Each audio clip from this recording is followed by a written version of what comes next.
Hello guys, now theoretical part has been over, that is the provisions under the act has been over. If you have certain doubts also, don't worry, don't take stress, because we are going into the practical part, that how to interpret that provisions, how to understand that, and how to compute the arm's length price considering the provisions which we have read today and in the last session.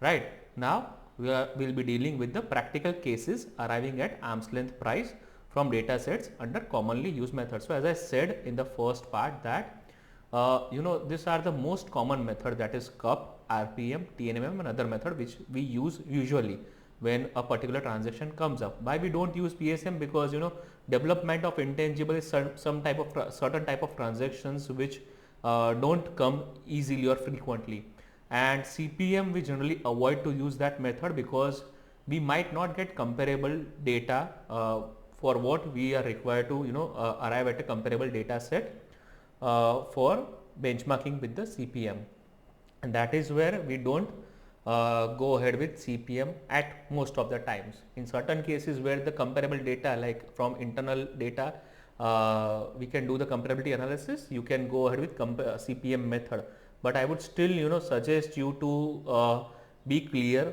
before you go ahead with the CPM method, right? Be clear with the facts and match that with the most appropriate method, the factors which we discussed to select the most appropriate method. Alright, now I will go ahead with the cup method. Now under cup method, as we saw that in the earlier section, that in case if there are less than 6 comparables, then we have to take arithmetic mean, right? So if the comparable data set has less than 6 comparables, then the mean of that arm's length prices, that is the prices under which the uncomparable or uncontrolled transaction has happened, that mean we have to take an average of that particular data set. And in case of there are more than 6 comparables in a cup data set, then the range concept, that is range, arm's length range starting from the value which is lying at 35th percentile till the value which is lying under 65th percentile. So that will be the arm's length range which will be applicable when you have more than 6 comparables under the cup, right? And how we compute ALP, I'll just show the practical example for that. So I have come here to the practical cases where I am opening the cup part.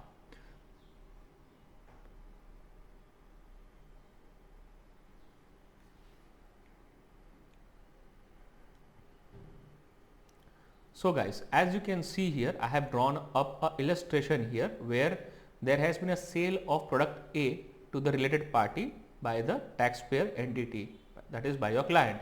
So your client has sold 1000 units of some product A at 800 rate per unit. So total transaction value is 8 lakhs here, right?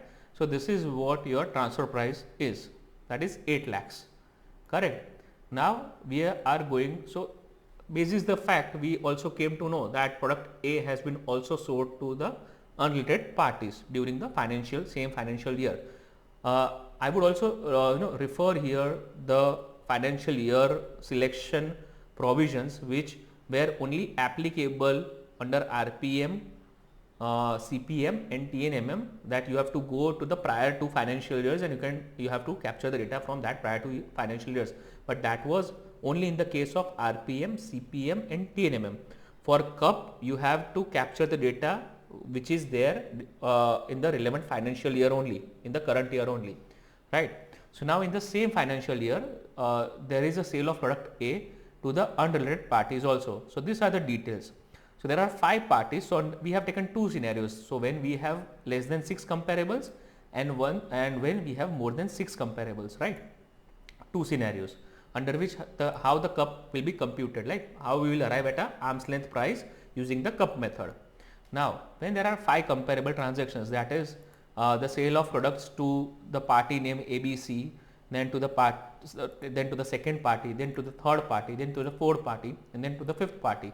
So we have arrived at a weighted average sale price per unit for each party, right? So this for each party is a comparable transaction, right? So that is where we have arrived at a 5 comparable prices. Now, given the fact that this comparable are less than 6, we will average out this price. So now what this average sale price becomes is 1300, right? 1341 is the average sale price, and that's what becomes our arm's length price. Easy to understand. When you have less than 6 comparables and when you go ahead with the cup method, then the average price becomes your sale price, so it becomes your arm's length price. Now, if this is the arm's length price, so what it means that the rate at which the transfer price should have been computed was 1341 and not 800. Now you can see there is a variation between these two prices, the price of 800 and the price of 1341, and this variation is not in the range of plus minus 3%, as we also saw under tolerance band. So if I just do here 3%, right, then it comes to 24. So at max, if my arm's length price would have been 824, then I would have been at arm's length. It could have been said that I am at arm's length, right? Now, as this is not under the arm's length range, that is, our transfer price is not under the arm's length range, so we'll have to compute the adjustment to the transfer price, right? As it was a sale transaction, so my sale should have had happened at 1341 rate, which is the arm's length price, but in actual it has happened as 800 per unit. Now I need to adjust that price so that my price is equivalent to arm's length price, that is 1341. How we will do that? We'll see to that. Now, as you see that my arm's length sale rate is 1341, right? And my actual rate of sale is 800. So there's a difference of 541 between the arm's length price and with the transfer price. Now if I see the percentage of that difference and if I compare that with 800, it is much beyond plus minus 3% range, right? And that is where there will be an adjustment of differential rate to the quantity which I have sold. So I have sold 1000 units and at 800 rupees, right? So now I have to also add 500 rupees, that is 541 to that. So my adjustment under the income tax return, if the books have been closed, or probably if the books are open, then I have to raise a debit note of 5,41,060 rupees. That is the differential part of arm's length price and the transfer price. So that will be my adjustment amount, and after that if I add that adjustment amount, I will get the arm's length price for my transaction, which was originally 8 lakh, but now it is arm's length price has changed to 13,41,000. Now this entire things we have done when there are less than 6 comparables. Now we come to scenario number 2. What scenario number 2 says? That when there are more than 6 comparables, so first step is arranging in ascending order. Like if you just remember that sub rule with what we studied, that the first step when you have more than 6 comparables, right, under cup method, then you have to first of all arrange the transfer prices in ascending order. So as you may see that there are 7 parties to which the goods have been sold at this particular weighted average rate, right?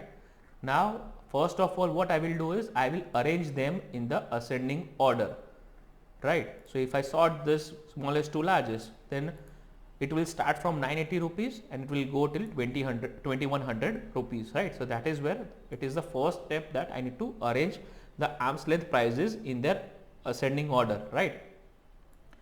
Now what is the step 2? Now step 2 is I need to arrive at arm's length range, as we saw in that provision that you need to arrive at arm's length range, wherein the range of arm's length will start from 35th percentile and it will end at 65th percentile, right? So here I have already computed that. So now how do we compute 35th percentile, the value lying at 35th percentile? So first what you need to understand is that how many comparables are there in your data set. If you see here, there are 7 comparables in my data set, right? Now I have to multiply. So for getting the value at 35th percentile, what I have to do is practically I have to multiply 7 with 35%. So I will get 2.45, right? This is the value which I am getting. Now the rules say that if you will go and if you just read that rule, right, rules say that if your number has a decimal point after that, it's not a whole number, then the next number will be considered as a value. The whole number, the next whole number will be considered for considering the value, you have to convert that number to the next bigger number. So as this is 2.45, so my value which is lying at the third serial number, right? Because I'll convert this 2.45, I cannot go lower end, I have to go at a higher end. So the value which is lying at third serial number will be starting point of my arm's length range, right? So this is 1200, which is lying at the third place, right? And what it will be the 65th percentile? In the similar manner, I have to multiply 7 because I have 7 comparables into 65%. So what I am getting is 4.55. Now 4.55 is a decimal value, right? I have to convert that to the next whole number, that is the value which is lying on the fifth number of line item, that is 1450. So my technically arm's length range is 1200 to 1450. If my transfer price would have been instead of 800, if it would have been probably 1250, then I would have said that I am under arm's length range and my prices are at arm's length, but my price is 800, right? Now when your price is 800, that is which is not in the range starting from 1200 to 1450, then you have to compute the adjustment, right? Unless until you are not falling in that plus minus 3% criteria. We'll see that. Now as you can see that my arm's length sale rate in such scenario becomes the median. Now what is median? Median is the 50th percentile, right? So I have to do again 7, I have to multiply by 50%, which is 3.5, which is again a decimal number. Now I have to convert that into the, now I have to take the whole number coming after that particular decimal, that is for the line item lying at the fourth value. So the price which is lying at the fourth value becomes my arm's length price, correct? So which is 1225.3, right? That becomes my arm's length price. Now that is the arm's length sale rate. Now actual rate at which the goods have been sold to related party are 800. Then after all the steps will remain same as what we saw in scenario 1. So the difference is 425.3 rupees per unit, and the difference in terms of percentage is 53.16%, which is obviously not in the range of plus minus 3%, right?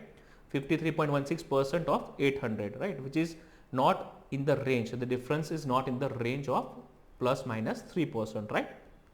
Now I have to multiply that differential rate with the units of quantity which I have sold during the year to my related party, and appropriately I'll get the adjustment amount, right? And I have to add that adjustment amount to my original sale value, that is 8 lakhs, and appropriately I'll get an arm's length price which I'll be reporting under form 3CEB, right? There are two columns under form 3CEB. If you have seen form number 3CEB, there are two columns. One says transfer price, the second says arm's length price. Now if you make this adjustment or additional adjustment by issuing debit note in your books of account, then under 3CEB both transfer price and arm's length price will be presented at the same amount. But if you have not made this adjustment books of account, because in certain cases the analysis happens after the books have been closed, in listed companies or in such other companies where they are required to report financials to the government authorities, at that point of time they will be in a hurry and they will close the financials in May, June. Probably in certain cases TP analysis is taken before that, or probably during the year only they do TP analysis. But once the books are closed, and if they cannot pass that debit note during that closure of year, then you would be required to report the difference in the transfer price and arm's length price. That is, you will report under 3CB under transfer price as 8 lakh, and as arm's length price this value will come. Understood? I hope this clarifies. We'll move on to the next method, which is RPM, in the next video. I'll catch you in the next video. Thank you.